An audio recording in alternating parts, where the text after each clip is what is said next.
The siege of the Korvathi core system lasted 44 days, and every single one of them was a nightmare. The Drenok moved through the system with the terrible patience of something that does not feel pain and does not understand mercy. They took the outer worlds first, the smaller colonies and mining stations, stripping them bare with harvester ships that descended on cities like slow-moving storms. The crystalline Korvathi fought back with everything they had. Their warships were ancient and powerful, built in an age when the Korvathi were the most feared species in the galaxy. But that age was long past, and the Drenok were something new, something cold and efficient and endlessly adaptive. 3 Korvathi clan worlds were consumed.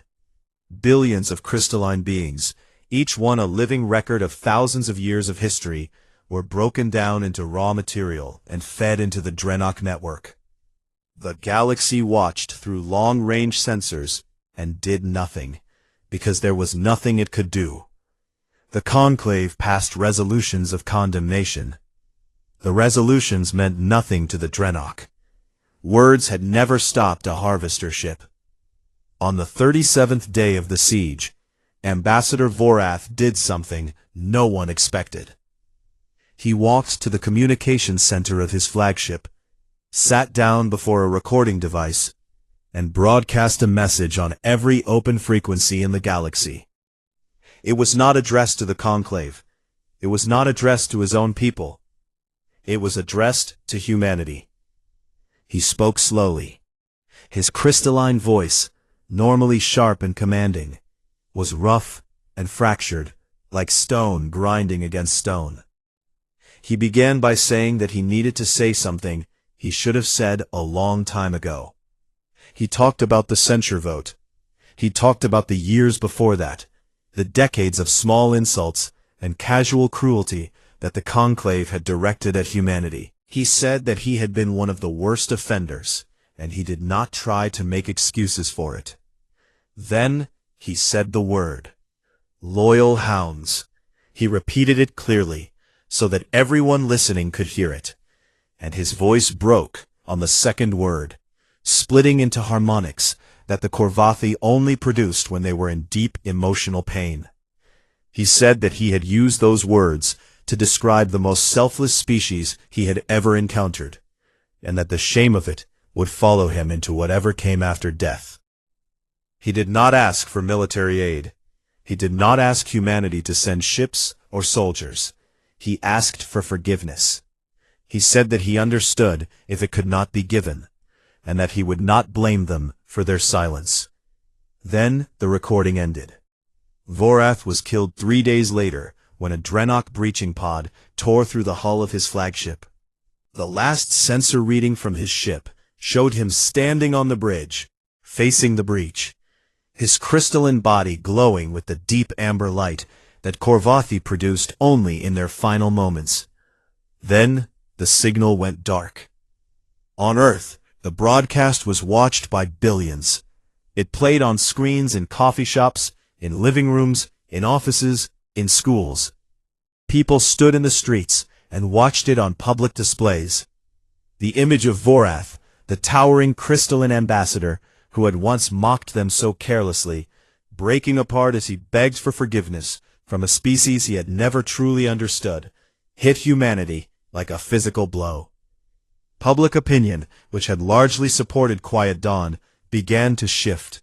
Not dramatically, not all at once, but in the slow, deep way that tides turn. Protests appeared in several cities. They were not large, but the people who stood in them were serious and quiet. They held signs that said things like, "We are better than silence," and "Bring them home." They did not shout. They did not need to. Amy Dawson watched the footage of Vorath's final moments from her station on the orbital platform. She watched it twice. Then she opened her personnel file and submitted a transfer request to the reserve fleet. She wanted to be ready. She did not know what she wanted to be ready for exactly, but she knew that she could not sit behind a desk and watch the galaxy burn. Nathan Cole found her transfer request on his desk that evening. He read it, picked up his pen, and signed it without a word. Henry Grant, who had been living quietly in a small town in Vermont since his recall from the conclave, was sitting on his porch when a black car pulled up the gravel driveway. A woman stepped out. Her name was Patricia Walsh, and she had recently been appointed Secretary of Interstellar Affairs. She was tall, composed, and had the kind of face that gave away nothing. She sat down in the chair next to Henry and looked out at the mountains for a while before speaking. She told him that Earth's government was preparing something. Not a return to the old way, she said.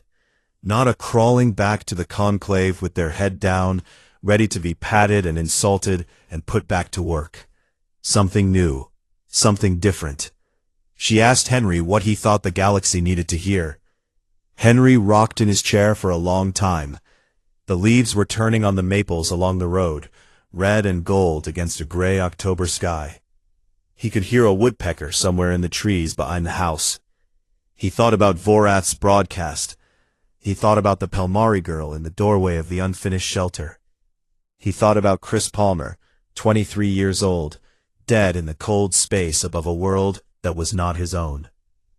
Then he said, "They need to hear the truth. That we are not coming back to save them.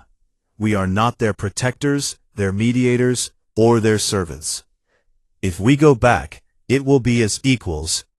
And if they cannot treat us as equals, then we will stay right here, on this porch, and watch the stars alone."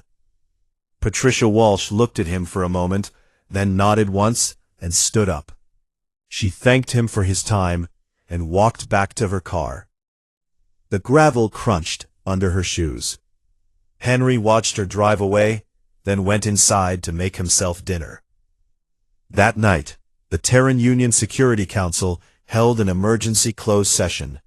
No details were released to the public, but military satellites around the solar system detected a sudden, massive surge of activity across every human shipyard from lunar orbit to the rings of Saturn.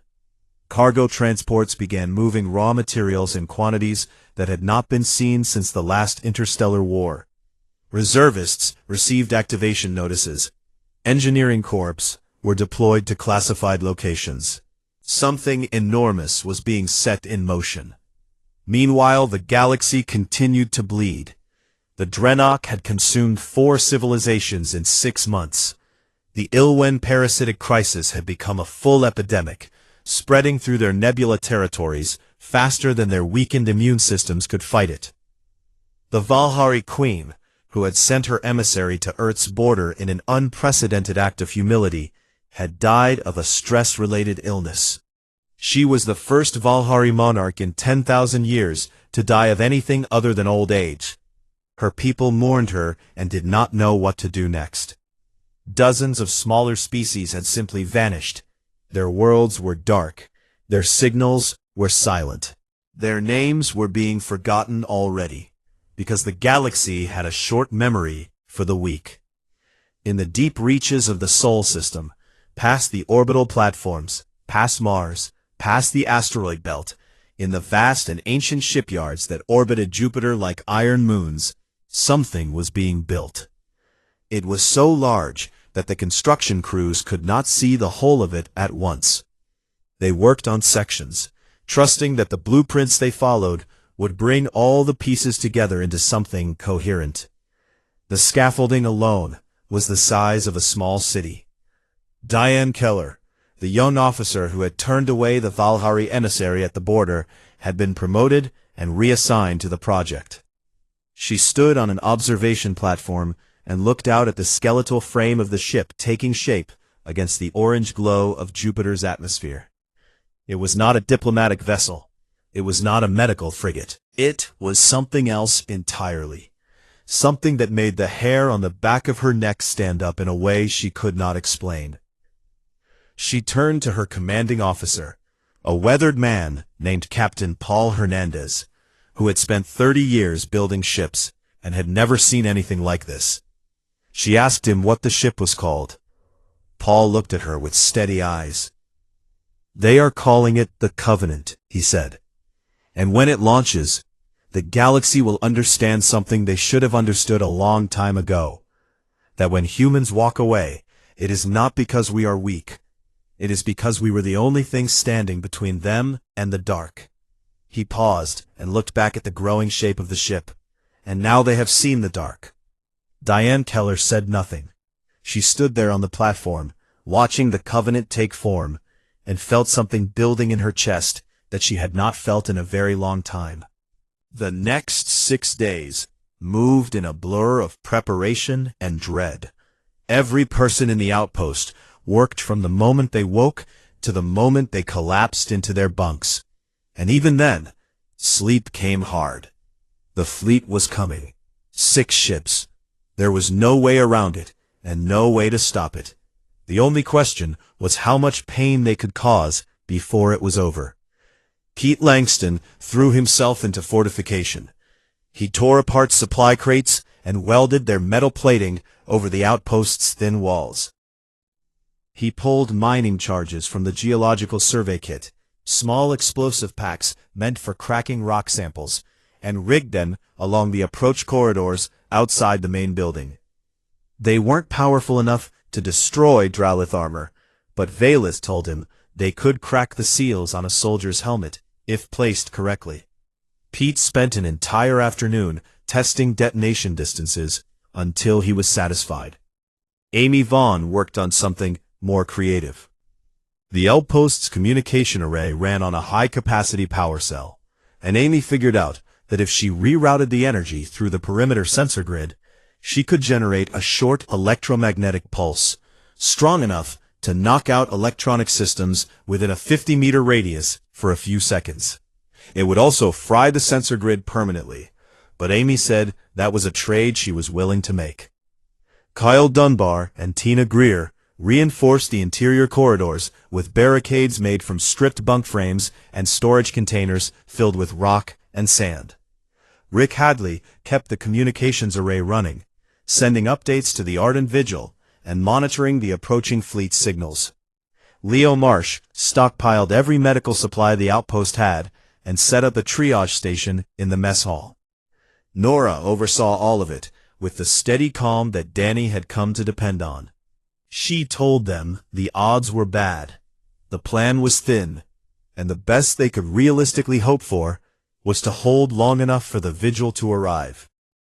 But she said it in a way that made holding sound like something worth doing. Valith worked alongside them. She sketched diagrams of Dralith assault formations on the mess hall table. She explained their weapons, their communication protocols, their chain of command. She pointed out weaknesses, the joints between armor plates where a well-placed shot could find flesh, the 3-second delay between a plasma rifle's charge and its fire, the blind spot in a Dralith helmet's peripheral vision.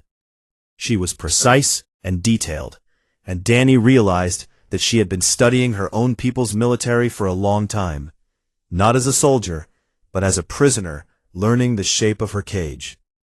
On the 6th night, one day before the fleet was expected, Danny was lying on his bunk, staring at the ceiling when a soft knock came at his door. He opened it and found Valith standing in the hallway. She had changed out of the borrowed human clothes she'd been wearing, and was dressed in the flexible underlayer of her armor, a dark mesh that clung to her frame. Her expression was difficult to read, but her hands were trembling. "I need you to come with me," she said. "There is something I need to show you." Danny followed her to the storage bay that served as her quarters. The room was small and cold, lit by a single overhead lamp. Her salvaged armor was laid out on the floor in neat rows. Every plate, every joint piece, every fragment of circuitry, arranged with a care that bordered on ritual. She had cleaned each piece. They gleamed under the light like bones in a museum. Valith sealed the door behind them. She stood in the center of the room, facing Danny, and took a slow breath. "Among my people," she said, "what I am about to do is the highest act of treason. Greater than fleeing. Greater than defying the Emperor. Once it is done, it cannot be undone." Danny felt his chest tighten. "You don't have to. I do." Her voice cracked on the second word, just barely, and she steadied herself. I need one person to see this. One person who is not Drelith. One person who will understand. She reached behind her neck and began to unfasten the mesh. The material parted along a seam that ran down her spine, and she pulled it forward over her shoulders, then down past her waist, stepping out of it until she stood bare before him. Danny's first instinct was to look away. He turned his head, and Valeth's voice stopped him. Don't look away. It was not a command this time. It was a plea. He could hear it in the rawness of her voice, in the way the words came out rough and uneven, stripped of the regal composure she carried like a shield. Danny looked. Her body was covered in scars. Not the scars of battle. These were deliberate, precise, carved into her skin with surgical care. Lines and symbols ran across her arms, her shoulders, her ribs, her back. Some were old and faded to pale gray against her indigo skin. Others were newer, raised and raw, still carrying the faint violet hue of recent healing. They formed patterns, names, Danny realized, agreements, treaties, alliances. Each scar was a contract written into her flesh. The first was placed when I was 6 years old, Valeth said. Her voice was steady now, but her body was shaking. An alliance between my father's house and the Kethrin province. I did not understand what it meant. I only knew that it hurt and that my mother held my hand and told me to be brave. She touched a mark on her left forearm. This one was my second betrothal. I was 14. The man was 40 years older than me. He died in a border war before the marriage could take place, and I was told to be grateful because it meant my skin could be used for a better offer. She turned slowly, letting Danny see the full extent of what had been done to her. Her back was the worst. The scars overlapped there, layer upon layer, as if her body had run out of blank space and they had simply carved over what was already there. To show these marks to an outsider is to renounce everything, she said. My name, my house, my claim to the throne, my place among the Drelith, among my people. I would be less than dead. I would be erased. Why? Danny asked. His throat was tight. Why show me? She turned back to face him. Her golden eyes were bright with something that might have been tears, though he wasn't sure her species could cry. Because you told me that worth is carried on the inside. That a person has value simply for being alive. She pressed her hand flat against her own scarred chest. I have never been allowed to believe that. My entire life, my worth has been measured in what could be written on my body and traded for power. I was not a person. I was a surface. She took a step closer to him. I need someone to look at what they did to me and say that it was wrong. Not out of politics, not out of strategy, just because it was. Danny looked at the scars. He looked at the years of pain mapped across her skin, the history of a girl who had been carved up and handed around like a piece of land. He looked at her golden eyes, burning and frightened and defiant all at once. It was wrong, he said, all of it, every single mark. Valeth closed her eyes. The breath she let out was long and shaking, and it sounded like it had been trapped inside her for years. Then she opened her eyes and began to talk. She told him everything. The Ascendancy's doctrine of conquest through blood alliance, the way royal children were bred and groomed as political currency, the punishments for disobedience, the way descent was cut out of people the same way the alliance marks were cut in. She told him about her father, who spoke of her only in terms of strategic value. She told him about the warlord she had been promised to, a man named Kethrax, whose reputation for cruelty was known across the empire. She told him that the fleet coming for them was likely under his command. He is not coming to save me, she said. He is coming to prove that no one leaves the Ascendancy. I am a message, a warning. Danny was quiet for a long time after she finished. The weight of what she had trusted him with sat heavy on his shoulders. And he knew that what he said next mattered more than anything he had ever said in his life. "They're not taking you back," he said. "I don't care how many ships he brings." Valeth looked at him, really looked at him, and for the first time since he had pulled her from the wreckage, she smiled. It was small, and fragile, and unsure, like something trying to grow in a place where nothing had grown before. "You are either very brave or very foolish," she said. "Probably both," Danny said. She reached down and picked up one of the armor plates from the floor. She held it for a moment, feeling its weight, tracing the markings etched into its surface. Then she set it back down, gently, like she was laying something to rest. "I will not wear it again," she said. "Whatever happens tomorrow, I will face it as myself." The fleet arrived with the dawn. Danny was standing on the outpost roof when the first ship broke through the clouds. It came down slow and deliberate, like a hand pressing down on the world. The hull was black and angular, covered in the same bone-like plating as Valeth's armor, and it was enormous, easily the size of a small city block. Lights pulsed along its underside in a slow, rhythmic pattern, like a heartbeat. Then the second ship appeared, then the third, then 3 more, spreading out across the sky in a formation that blocked the sun. The light on the ground shifted from pale morning gold to a cold, purplish gray. The wind picked up, pushed by the massive displacement of the ship's engines. Dust rose in sheets across the barren ground. Danny looked up at 6 warships and felt his stomach drop. He had known they were coming. He had seen the sensor data, heard Valeth describe their size and firepower. But knowing and seeing were 2 different things. Seeing made it real. Seeing made him small. He went back inside. The outpost was quiet in the way that only a place full of scared people can be quiet. Everyone was at their station. Pete was at the main corridor barricade, checking his rifle for the 4th time. Amy was crouched beside the sensor grid panel, her hand on the switch that would trigger the electromagnetic pulse. Kyle and Tina held the secondary corridor. Rick was at the communications console, recording everything. "For the record," he said, though no one asked whose record. Leo had his triage station set up in the mess hall, instruments laid out in neat rows, his face pale, but his hands steady. Nora was in the operations center. She looked at Danny when he came in, and something passed between them. Not words, just an understanding. This was it. The transmission came through at exactly 0600. The voice was deep, filtered through translation software that gave it a strange, layered quality, as if several people were speaking the same words at slightly different speeds. "This is Fleet Commander Kethrax, of the Drelith Ascendancy. You are harboring stolen property of the Sovereign Emperor.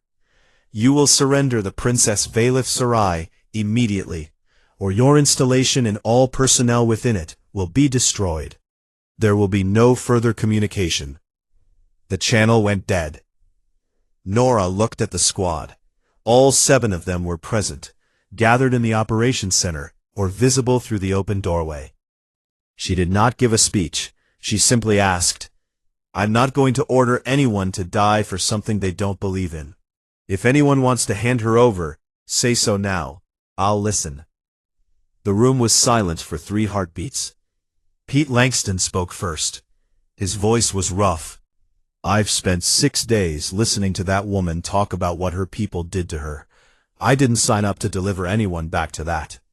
He checked his rifle one last time. "Tell him to come get her himself." Amy nodded. Leo nodded. Kyle, Tina, Rick. One by one, every person in that room made their choice without drama, without heroics, just a simple decision made in a cold room on a forgotten planet. Nora looked at Danny. He didn't need to say anything. She already knew. She sat down at the communications console and opened a channel. "This is Sergeant Nora Whitfield of the United Earth Colonial Garrison. The individual you are requesting has been granted provisional asylum under Earth Interstellar Statute 7, Article 3, Protection of Political Refugees. Any attempt to retrieve her by force will be considered an act of war against the United Earth government. You are advised to withdraw. Nora had no authority to grant asylum. The statuette was real, but it had never been used against an alien power. She was betting everything on the chance that Kethrax didn't know enough about human politics to call the bluff. The fleet did not withdraw, but for nearly 2 hours it did nothing. The ships hung in the sky like monuments, silent and still. Danny imagined the arguments happening aboard those vessels, the confusion, the calculation, the risk assessment. Kethrax had expected to land, collect a prisoner, and leave. He had not expected a legal challenge from a species he considered insignificant. The ground assault came just after sunrise. A single shuttle detached from the lead warship and descended fast, landing about 300 meters from the outpost perimeter. Its ramp dropped, and 40 Draelith soldiers poured out in tight formation, tall, armored, moving with the mechanical precision of a force that had never been seriously challenged. Their armor was heavier than Valith's, built for combat rather than ceremony, and they carried plasma rifles that hummed with a low, menacing charge. Pete triggered the first set of mining charges when the lead squad crossed the 50-meter mark. The explosions weren't large, but they were placed exactly where Valith had said to put them, at ground level, angled upward toward the helmet joints. 3 Draelith soldiers went down immediately, their helmet seals cracked. The thin atmosphere of Kepler 442b rushing in. 2 more stumbled, disoriented, and Pete put rounds through them before they could recover. The formation scattered. The Draelith were trained to fight in coordinated units, and Pete's ambush had broken their first line apart. They regrouped quickly, too quickly, and pushed forward toward the main corridor entrance. Amy hit the pulse. The electromagnetic burst lit up the perimeter in a flash of white light, and every Draelith helmet display within 50 meters went dark. For 6 seconds, 40 of the most disciplined soldiers in the Ascendancy were blind. 6 seconds was not much, but 6 seconds was enough. Danny and Kyle opened fire from the main corridor barricade. They had the advantage of a narrow choke point. The corridor was only wide enough for 3 soldiers to advance abreast, and the barricade was set back far enough to give them a clear field of fire. The Draelith charged into the bottleneck and met a wall of gunfire. The next 22 minutes were the longest of Danny's life. The Draelith kept coming. They were strong, fast, and disciplined, and even with their helmets down, they adapted quickly. They fired plasma bolts that chewed through the barricade material in seconds. Danny and Kyle fired, ducked, reloaded, and fired again in a cycle that became mechanical, thoughtless, driven by nothing but the need to hold. Tina and Kyle held the secondary corridor when a flanking group tried to breach from the east side. Pete moved between positions, shoring up wherever the line was weakest, firing in short, controlled bursts that dropped a soldier with every 3rd or 4th round. Rick, who had never trained for frontline combat, picked up a rifle and held a window when a Draelith soldier tried to cut through the outpost's thin exterior wall. Then Valith appeared. She came out of the storage bay, carrying a weapon she had built from the wreckage of her own ship. A long, curved device that pulsed with violet light. She didn't ask for permission. She didn't announce herself. She simply stepped up beside Danny at the barricade, raised the weapon, and fired. The blast punched through 2 Draelith soldiers at once, their heavy armor folding inward like paper. Valith fired again and again, each shot precise and devastating. She fought like someone who had trained for this her entire life, but had never once been allowed to choose her own battle. The Draelith retrieval team broke. The survivors pulled back through the perimeter, dragging their wounded, and the shuttle lifted off in a storm of dust and engine wash. Danny counted 14 Draelith bodies on the ground. The outpost was still standing, but the cost was real. Leo had taken a plasma graze across his left shoulder. The flesh was seared and blistered, but he was already treating himself with one hand, while setting up an IV for Amy with the other. Amy had caught shrapnel from an exploding barricade panel, a piece of metal driven deep into her right thigh. She was conscious but gray-faced, gripping the edge of a cot while Leo worked. Kyle had been knocked out by a concussive blast and was being watched for head trauma. Nora took stock. They had won the first round, but Kethrax had 5 more ships and thousands more soldiers. This wasn't over. Valeth knew it too. She set her weapon down and looked at Danny, and something in her expression told him she had already decided what to do next. "I need to reach the roof," she said, "and I need access to your communication array." Nora started to object, but Valeth cut her off. "You have bled for me. The least I can do is make sure it meant something." She climbed to the roof of the outpost. The wind tore at her hair, and the cold bit at her exposed skin. She stood in full view of the 6 warships overhead and opened a broadcast on every frequency. Military, civilian, emergency, all of them. Inside the outpost, the translation software caught her words in real time and played them through the speakers. She told them everything. She named the alliances carved into her body. She named the men who had held her down while the marks were made. She named the warlords she had been sold to. She named her father. She did not shout. She did not cry. She spoke with the steady voice of someone who had nothing left to lose. And then she said the words that broke the fleet apart. "These humans, who owe me nothing, who have no treaty, no alliance, no obligation to me, has bled for my freedom. 8 of them stood against all of you. What have you ever bled for but obedience?" The fleet went silent. 11 minutes passed. Danny stood at the base of the roof access ladder, looking up at Valeth's silhouette against the bruised sky, and counted every second.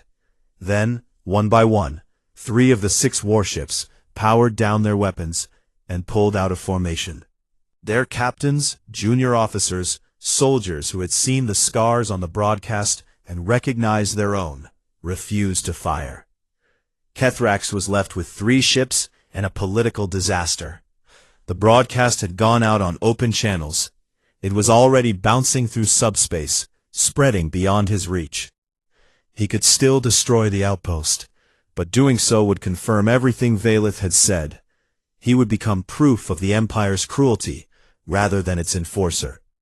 He withdrew, not out of mercy, out of survival. Danny climbed the ladder and found Valeth sitting on the roof, her arms wrapped around her knees, shaking with exhaustion and something that might have been relief. He sat down beside her. Neither of them said anything for a while. They just sat together on the roof of a battered outpost on a dead world at the edge of space, watching 6 ships, then 3, then none, disappear into the darkening sky. "It's over," Danny said. Valeth shook her head slowly. "No, it's beginning." The ardent vigil arrived 2 days later, dropping out of faster-than-light travel with the urgency of a ship that expected to find a graveyard. The diplomatic vessel was large and well-armed, carrying a full security complement and a team of first-contact specialists who had spent the entire journey preparing for the worst. What they found instead was a battered outpost, 8 exhausted humans, and 1 alien princess sitting in the mess hall drinking rehydrated coffee from a tin cup. Captain Laura Benson, the Vigil's commanding officer, stepped off the shuttle and looked at the scorched walls, the destroyed perimeter grid, and the 14 Draelith bodies that still lay where they had fallen. She looked at Nora Whitfield, who met her at the landing zone with a bandaged arm and dust in her hair, and said, "Sergeant, would you like to explain what happened here?" Nora's report took 4 hours. She delivered it in her usual steady tone, walking Captain Benson through every detail: the crash, Valeth's arrival, the fleet, the battle, the broadcast. Benson listened without interruption, her expression growing more serious with each passing minute. When Nora finished, Benson was quiet for a long time. Then she said, "You invoked Statute 7. Yes, ma'am. You don't have the authority to invoke Statute 7. No, ma'am, I don't." Benson stared at her. Then the corner of her mouth twitched, just barely, and she said, "Well, it worked." The diplomatic team began processing Valeth's case immediately. First Contact Protocol had never been designed for a situation like this. The Drelith Ascendancy was an entirely unknown civilization, and the first meaningful contact between humans and Drelith had been a battle fought over a single refugee. The political implications were staggering, and every person on the diplomatic team knew it. Valeth cooperated fully. She sat through hours of interviews, providing detailed information about the Ascendancy's structure, its territory, its military capabilities, and its internal politics.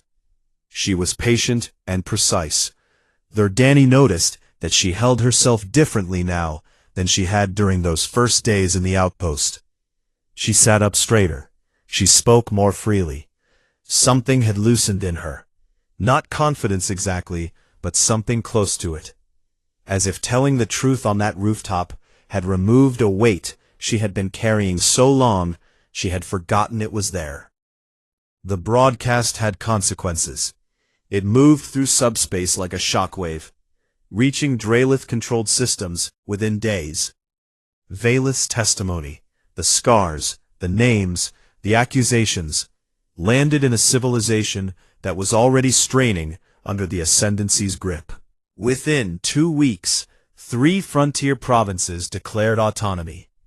The governors who made those declarations cited Valeth's words directly. They had seen what had been done to a princess of the blood. They knew that if it could be done to her, it could be done to anyone. The Emperor responded with force, sending punitive fleets to the breakaway provinces. But his military was fracturing along the same lines his empire was. Captains who had seen the broadcast questioned their orders. Soldiers who bore their own scars of obedience hesitated. The cracks were small at first, but they spread. Valeth watched all of this from a distance, receiving reports through diplomatic channels. She had not intended to start a revolution. She had only intended to survive. But the truth, once spoken, had a momentum of its own, and she could not stop it, even if she wanted to. She was offered formal asylum on Earth. The process was expedited, partly because of the political sensitivity of her case, and partly because several very senior officials in the United Earth government recognized that Valeth was the single most valuable diplomatic asset they had ever encountered. She knew the Ascendancy from the inside. She understood its weaknesses, its fault lines, its pressure points, and she was willing to talk. But Valeth was not a tool, and she made that clear from the beginning.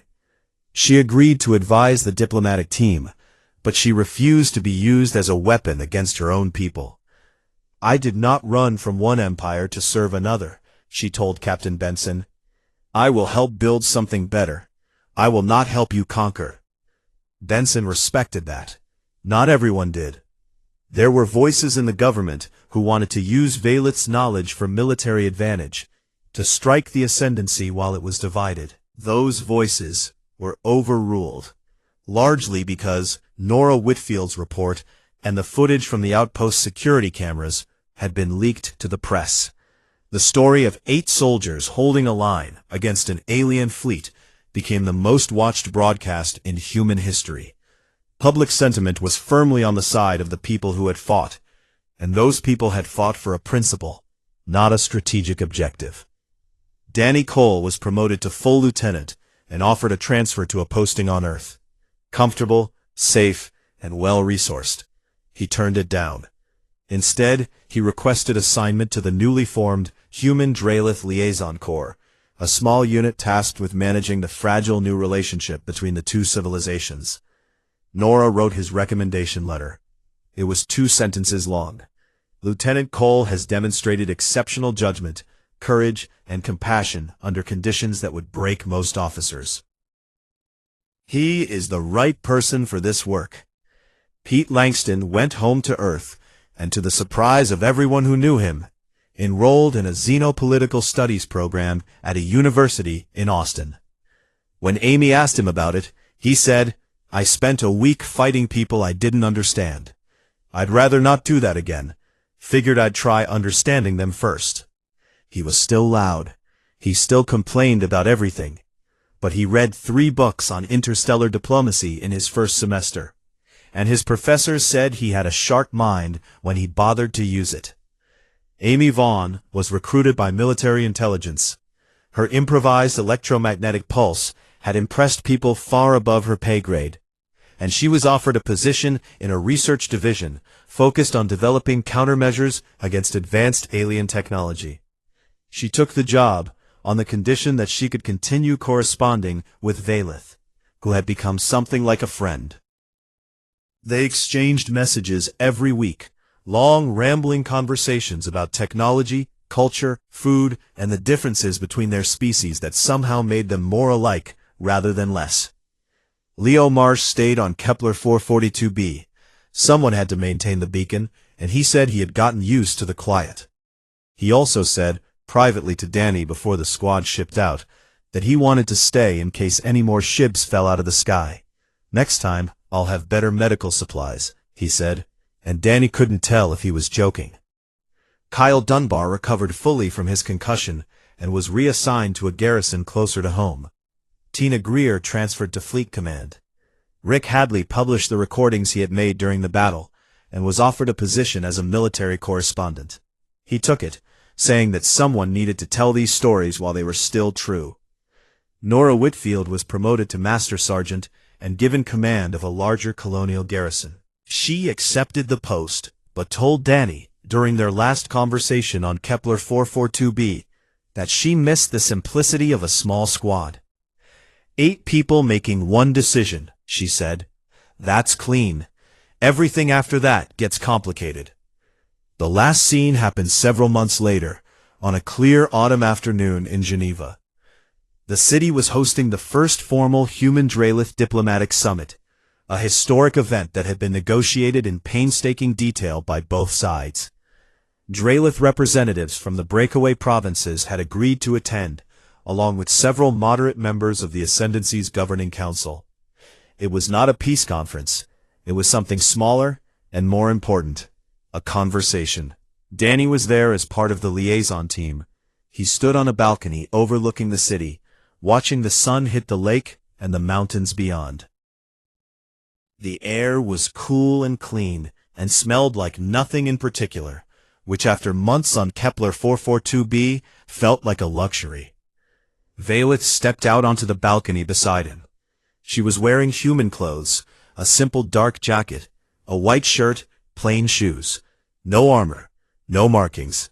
Her silver-white hair was pulled back, and her indigo skin caught the afternoon light in a way that made her look almost luminous. She still drew stares wherever she went, but she had stopped noticing them. She stood beside Danny and looked out at the city for a long time, without speaking. Below them, delegates were arriving, humans in suits, Drelith in formal robes, all of them moving with the careful politeness of people who were trying very hard not to start a war. "I never knew a sky could look like this," Valeth said quietly. "On my world, the sky is a ceiling. It has a color and a limit, and you always know where it ends. Here it looks like it just keeps going." Danny leaned on the railing and followed her gaze to the horizon, where the mountains met the blue. "It does," he said, "far as anyone can tell." They stood in comfortable silence for a while. Below, someone laughed, a human laugh, bright and sudden, followed a moment later by a low, resonant Drelith response that might have been amusement. It was a small sound, barely audible from the balcony, but it mattered. "Are you afraid?" Danny asked. Valeth considered the question with the seriousness she gave to everything. "Always," she said. "I have been afraid my entire life. When I was a child, I was afraid of the knife. When I was older, I was afraid of the men they gave me to. When I ran, I was afraid of being caught. When I crashed on your world, I was afraid of what you would do to me." She paused. But I am no longer afraid alone, and that changes everything. It was a human gesture, one she had learned. Among the Drelith, physical contact carried the weight of contract. Every touch was a negotiation, a claim, a binding. But she had learned that among humans, sometimes a hand was just a hand. Sometimes holding on to someone meant nothing more than choosing to be close to them.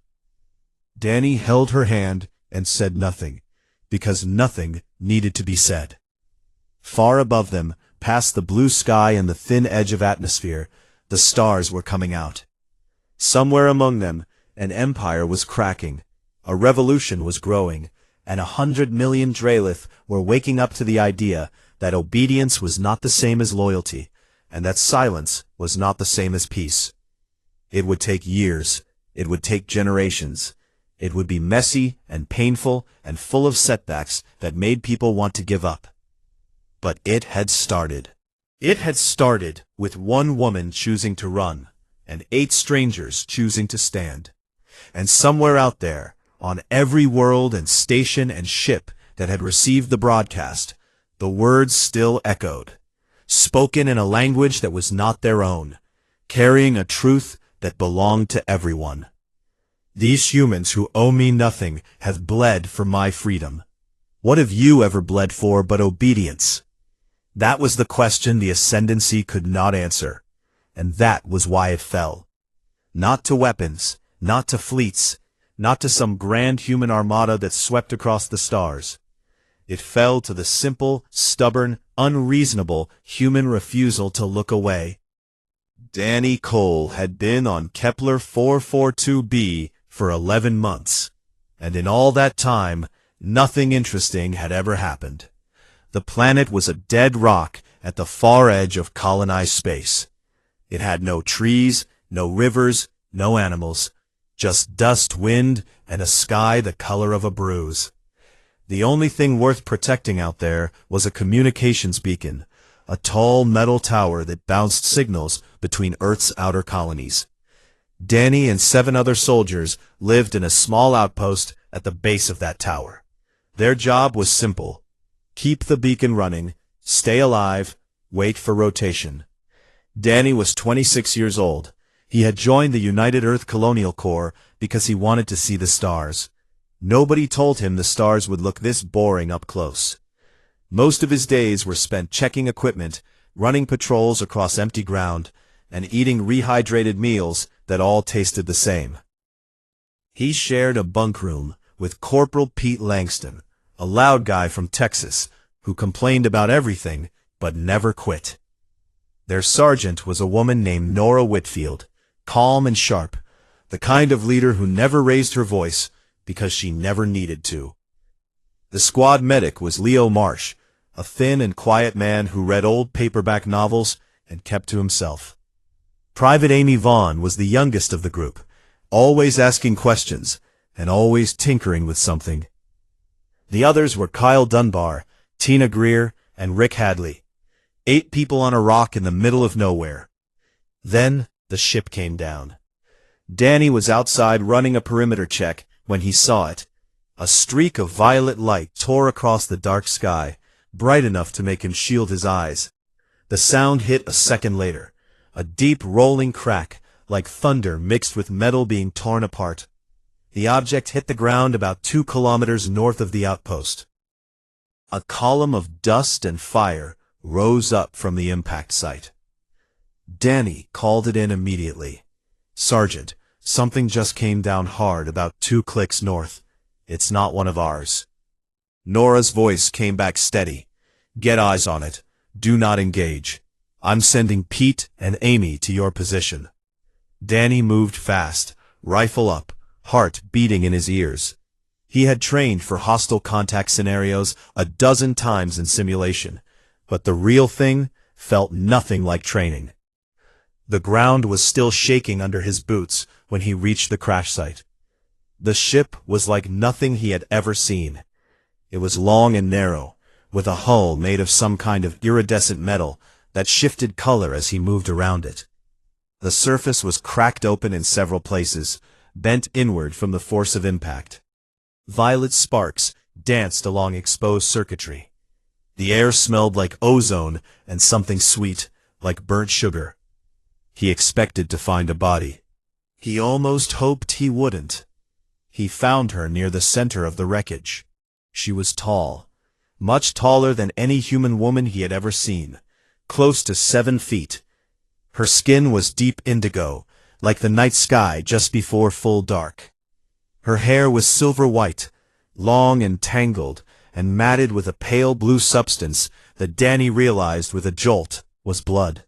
She was wearing armor, not the kind of tactical gear humans used, but something ornate and layered, plates of what looked like polished bone laced with glowing circuitry.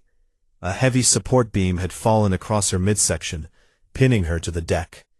She was unconscious, but breathing. Each breath came out in a thin, strained whistle. Pete and Amy arrived a few minutes later. Pete took one look at the alien woman and said, "Well, that's new." Amy was already kneeling beside the wreckage, scanning the hull with a portable sensor. "None of this is." Danny didn't care about the alloy. "Help me get this beam off her." It took all 3 of them. The beam was heavier than it looked, and the alien woman was dead weight beneath it. They fashioned a stretcher from emergency blankets and support poles and carried her back to the outpost in silence. She didn't wake up once during the walk. Danny kept glancing down at her face. Even unconscious, there was something about her expression, something hard and proud, like she was refusing to look weak, even in sleep. Leo Marsh met them at the outpost door and immediately went to work. He had no data on her biology, no reference charts, no treatment protocols, but wounds were wounds. He cleaned the deep cuts along her torso where the beam had driven shards of her own armor into her flesh. He stopped the blue bleeding with pressure and field dressings. He checked her pulse, faster than a human pulse, but steady. Whatever she is. Nora kept the outpost on alert for the rest of the night. She sent a report up the chain of command through the beacon. The response took 4 hours to bounce back. A diplomatic vessel called the Ardent Vigil was being redirected to their coordinates, but would not arrive for at least 12 days.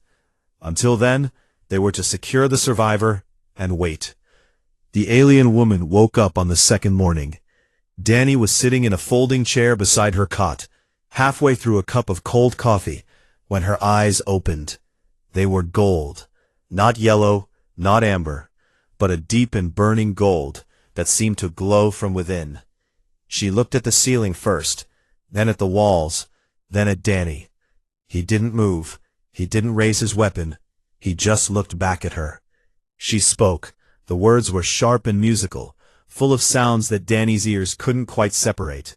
He didn't understand a single one, but the tone was clear. She was not asking. She was commanding. Whatever she had said, it was an order. Danny held up both hands, palms out, the most universal gesture of peace he could think of. "I don't understand you," he said slowly, "but you're safe here." She stared at him. Then she looked down at the bandages Leo had wrapped around her torso, at the simple cot, at the bare metal walls of the storage room they'd converted into a makeshift medical bay. She looked back at Danny. Something moved across her face. Not gratitude, not yet, but a kind of careful attention, as if she was trying to figure out what kind of creature he was and whether he could be trusted. Nora had the outpost translation software working on the alien's language within the hour. It was a slow process. The software needed samples, patterns, repetitions. Amy sat with the alien woman for hours, pointing at objects and saying their names, coaxing the woman to do the same. By the end of the day, they had a rough vocabulary of about 200 words. By the end of the second day, the software could handle basic sentences. And the first full sentence the alien woman spoke in translated English made every person in the room go still. "They are coming for me, and they will burn this world to take me back." Her name, or the closest thing human mouths could manage, was Valeth Sorai. She was not a soldier. She was not an explorer. She was the youngest daughter of the sovereign emperor of something called the Draelith Ascendancy, a vast interstellar empire that humanity had never seen, never contacted, never even known existed. And she had not crashed on this planet by accident.